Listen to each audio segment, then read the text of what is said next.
All right. I just realized my hat's ridiculous. As it is, I was just looking at a previous version of this that was terrible. And as those of you who have me in a class know, I'll wear a hat like this and flip up the sides because I am losing my hearing and I can't hear anybody. So once I get inside and it's that cold, I flip up. I'm leaving it. I'm leaving it. I had a class one time in the winter. I came in and everybody wearing a hat. It flipped it up. It was awesome. Yeah, so I am your 50-year-old white dude cosplaying as some off-brand Peter Pan. So, that aside, and I am absolutely leaving this in. I'm not editing it. Fuck no. I just threw out a 15-minute effort entirely for way less reasons than this, but this is hilarious because I'm an idiot. So Nikki's questions. Some things she brought up in her comments in reverse order. I may not touch on all of them, but I'm going to touch on the most important ones because Nikki noticed the backflipping squirrel, baby. So let's go. One question that's really quick and easy to address, I think, is she was asking about, is FAFSA ethical with regard to how it doles out funds? Now, I'm guessing, I'm going to just kind of address generally the whole financial aid package you might get from your member institution or college or university. Usually the way it works is when you apply, you put in some financial information and they come back with a financial aid package for you. Part of that financial aid package will be like your FAFSA, how much you qualify, how much in federally supplemented or funded student loans you qualify for. So the FAFSA part of it is only a little part of it. At many major colleges and universities, if you meet certain financial requirements, they will automatically make you eligible for certain scholarships or funding opportunities, or they'll decrease your tuition. That's not entirely true of all community colleges. They just usually don't have the resources for it. But something like you get your financial aid package, and part of that package will be FAFSA business, which is your federally kind of supplemented student loans, and you'll qualify for a certain amount of loans based upon your own financial information. Now, the amount you qualify for will be determined based upon your own personal economic situation and that of your family. Is that always fair or accurate or perfectly reflective of the situation and the need you have? Absolutely not. I mean, off the top of my head, I can think of examples of if you are on your own, but your parents are claiming you as a dependent for tax purposes, but they're not giving you the equivalent amount of money, you might not qualify for as much, that sort of thing. Or there are people in certain circumstances, I can imagine, who are getting tons of help from other people, but it doesn't show up on paper, so they qualify for way more in student loans than someone else who might need it more. Ultimately, with regard to equity and equitability and fairness, that's going to be really, really low on the list of things I would worry about. I would be more worried about making sure whatever amount of student loans you qualify for and take out, which are subsidized and really low interest or interest-free until you end up being out of college and having to pay them back, do it thoughtfully and do it intentionally, and really do not bite off more than you can chew, and don't take your student loans and use them to buy a car or rent a really rad apartment that you can't really afford. Those are the things I see people getting in trouble with regard to student loans, especially if you're not going to be a great student and get a good job once you get out, because as soon as you're out of school, the clock starts ticking and you're going to have to start paying those back in general. So it can depend on institution, and sometimes students conflate FAFSA with the rest of their financial aid package, depending on where you are. So those are some general guidelines. Make sure you're doing it thoughtfully. Make sure you're informed about what you're going to have to pay back and when you're going to have to pay it back. And is it fair? Of course not. Nothing is perfectly fair, especially a giant federal program like that. There's going to be loopholes. But that's, I guess, my initial response to the FAFSA stuff. If you have questions, comments, concerns, as always, throw them in the comments. I'll address them if they're sane. And I'll try to offer adequate justification for any belief I have. So the second thing is financial inequity or inequitability. And I don't even really need to distinguish those two for purposes of this video addressing Nikki's concern, because I think this will get to the heart of it. Take advantage of every resource available to you. There are scholarships out there. There are scholarship databases, I'm sure. I haven't looked at them in years, but I just Googled scholarship database and like 1,000 links came up. Find every scholarship that you're a candidate for and really fill out a great application for it and apply. Your institution, for example, Front Range Community College, has a Front Range Foundation that offers fellows scholarships, financial assistance. They don't have to pay back. You just have to do a good job, go be a good student, do your thing. And they have thousands and thousands of dollars worth of scholarships, or at least they used to, that go unclaimed.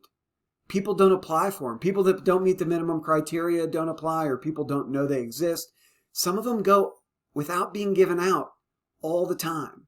So make sure you're taking advantage of that. I'll put a link to the Front Range Foundation in the description. So if you're at Front Range, do that. If you're not at Front Range, or you're at a different community college or college or university, take advantage. Check that shit out. Look for every opportunity you possibly can and take full advantage of those resources. Now, the last thing I'll say that might be the most important, where equity and inequity, equality, inequality are really going to show up in higher education are going to be in ways that aren't solved by just writing a check. The consequences, the unfairness, the absolute positively, I can demonstrate it, I'll prove it to you, and those of you who've taken a class with me know I have, I'll prove it to you based on criteria that you already believe in. I'm not going to try to convince you of something you, and I think you all know this is true if you've been around me at all. I'm not going to tell you anything I can't prove or demonstrate pretty damn probable given a handful of objective criteria of justification that no one I've ever had has adequately refuted. And they're not mine. I'm just borrowing from a handful of philosophers. So if you disagree with what I'm saying, awesome, throw it in the comments and I'll make a video and try to address it. And if you're right, that's the beauty of it. I just come right out and say, ooh, I was wrong about that. Doesn't meet these objective criteria. And it ties to, I'll interject that here, something that Nikki mentioned in her post, which was, it seemed like I never told people they were right or wrong and told them my opinion was right and they were wrong or something. Yeah, I did. I did. Every time we had a discussion, I did. But it wasn't me doing it, right? It was 2,000 years of philosophy doing it, 2,000 years of epistemologists doing it, because we established criteria at the beginning of the class that we all agreed on, that these criteria are what we're going to judge every argument based upon. And I proved those criteria work to you. And then we used those criteria to examine arguments. It just so happens every belief I have is consistent with those criteria. And if it's not, because I make mistakes too, then I change the belief. No problem. Not a worry. I'll say I was wrong. Oops, sorry about that. And we'll go from there. So please, if what I'm saying doesn't make sense to you, or you want to argue about it, or you know someone who wants to argue about it, send this shit their way and have them throw it down. Let's do it. If their arguments are dumb, I'm going to ignore them. Well, I saw on Reddit where blah, blah, blah, and your argument's gay. Yeah, I'm going to ignore that because it's just stupid. But if you have a meaningful, principled argument, I'll make a video for you too. So, back to it. I have never, literally, and I actually mean literally, I have never seen, encountered, or become aware of a student, at least a student of mine. I've never had a student, 20 years, thousands and thousands of students, who just a check would be the difference that made the difference for them with regard to succeeding.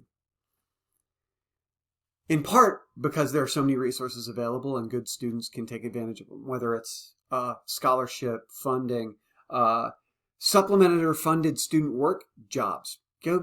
Pursue all of those things. But it's the things that come along with having had money. A lot of stuff and a lot of experiences and a lot of awareness and a lot of support and a lot of interpersonal, personal, intellectual, psychological, emotional, social shit that goes along with having the privilege and or luck of having some money are the things that really impact students. And those are the things that are the difference that makes the difference for students, not just a check. Can a check help? Absolutely. Absolutely. Is any of what I'm saying have anything to... I am not saying that higher education's fair or that it's a meritocracy or that everybody has a fair shot at it, because that's insane. And if you believe that, hit me up with your argument from Reddit that you got from I don't know what. And I'll give you my argument and tell you why you're wrong. And we'll learn something from it. But I have never, ever encountered a student where a check in and of itself would make the difference.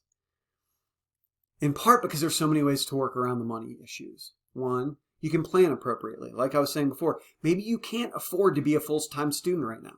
Maybe it's going to take you 4 years. Maybe you have to have a job. Maybe to be a great student and afford to live the lifestyle you want, or a minimally acceptable lifestyle, you have to have a full-time job and only take 2 courses and explore every resource available to you.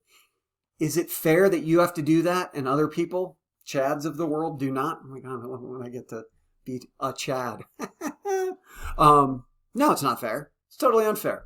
But that's the way the world works. That's the way the world's working right now. The last thing, our colleges, universities, specifically Front Range Community College, to answer Nikki's question, are they doing enough regarding equity and inclusion and equality? They're trying, but they're doing all the wrong shit. They're focused on the wrong things. They're focused on simple things that help students pass classes and get degrees. They're not helping students create a valuable experience where the students have created a valuable quality experience such that they'll have more marketability, more value in their lives. There are teachers, there are individuals, there are individual administrators, there's all of who are doing amazing things and recognize it.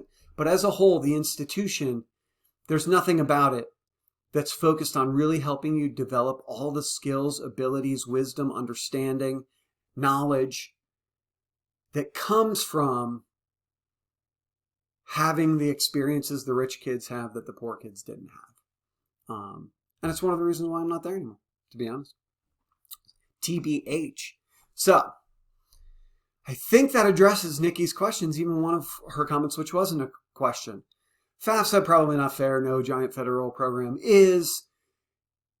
When you enter into any financial agreement regarding a loan, really make sure you're being thoughtful about how much you want to take out and how much you're going to pay back, and realize when you're going to have to pay it back and when you get that money and what the criteria are for you getting that money and paying it back are. I didn't ever tell people they were right or wrong because I never had to, because I used the criteria that work pretty damn well in the history of Western philosophy, from 2,000 years of epistemology and logic. And no, there absolutely is inequity and inequality, financial inequity and inequality, economic challenges that some people face that other people don't. That's totally unfair. Higher education, like anything else, isn't a perfect meritocracy. But I have honestly never had a student who the difference between success and failure was someone writing them a check or not writing them a check. And their problems would not be solved just by a deposit into their bank account. All their problems. Money wouldn't magically turn them into a great student. And if they were a great student who was going to be successful, then the resources could be found. So, long rant. Hope I answered Nikki's questions. I'm not even going to edit this. I'm just posting it. Hope all's well. Questions, comments, concerns, throw them up there. Remember, this is public. It's not a class anymore. Everybody can see it. So if you're commenting, I might respond to it, and I want to make sure you're well aware. Be good, seek joy, rock and roll, speak the truth, love everybody, especially yourself. Bye.